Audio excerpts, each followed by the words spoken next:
അപ്പോൾ ഡോണിൻ്റെ സെമിനാരി പോവാണ് കേട്ടോ. അപ്പോൾ ഞങ്ങൾ സെമിനാരിയിൽ വന്നേക്കാണ്. പിന്നെ എൻ്റെ ഡോൺ വീഡിയോ എടുത്തുകൊണ്ടിരുന്ന ഡോണാണ്. ഇവർ ഡോൺ ഉണ്ടാവില്ല കേട്ടാ.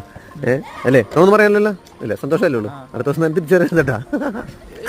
ഒക്കെ നോക്കാന്ന് കേട്ടാ. ഓ ഡോണിന് ഇവിടെ തളായി. ഇപ്പം എൻ്റെ വീഡിയോ എടുക്കുന്ന ആരും ഇല്ല ദൈവമേ. അമ്പോ ഡോണിൻ്റെ ഫോട്ടോ ഒക്കെ ഉണ്ടല്ലോ. ഇതിലെ ഫോട്ടോ ഒക്കെ കൊടുത്തേക്കുന്നത് ഇതേവരെ നോട്ടീസ് ബോർഡാണ് കേട്ടോ. അപ്പോൾ ഇന്ന് വരുന്നവരെ ഫോട്ടോയാണ് കൊടുത്തിരിക്കുന്നത്. അവിടെ എഴുതി വെച്ചിരുന്ന ഡോണിൻ്റെ സമ്മതപത്രമാണ് കേട്ടോ. അപ്പോൾ അത് കഴിഞ്ഞ് അച്ഛനോട് സംസാരിച്ച് കഴിഞ്ഞിട്ട് അച്ഛൻ ഞങ്ങൾക്ക് മിഠായി തന്നു. അപ്പോൾ ഞങ്ങൾ അവനെ കൊണ്ട് തന്നെ ഞങ്ങൾക്ക് തരിപ്പിച്ചു. ഞങ്ങളിവിടെ ആക്കിയിട്ട് പോവാണ് ഗൈസ്. Okay don't Tata. അമ്മ അവിടെ വെച്ച് കരഞ്ഞില്ല കേട്ടോ. പക്ഷെ എനിക്ക് വന്നിട്ട് ഭയങ്കര കരച്ചിലായിരുന്നു. ഏത് മക്കളെ പോകുമ്പോഴും അമ്മമാർക്കൊക്കെ ഇതുപോലെ സങ്കടമാവുമല്ലോ. കാരണം അമ്മയ്ക്ക് കൂട്ടി ഡോണായിരുന്നു.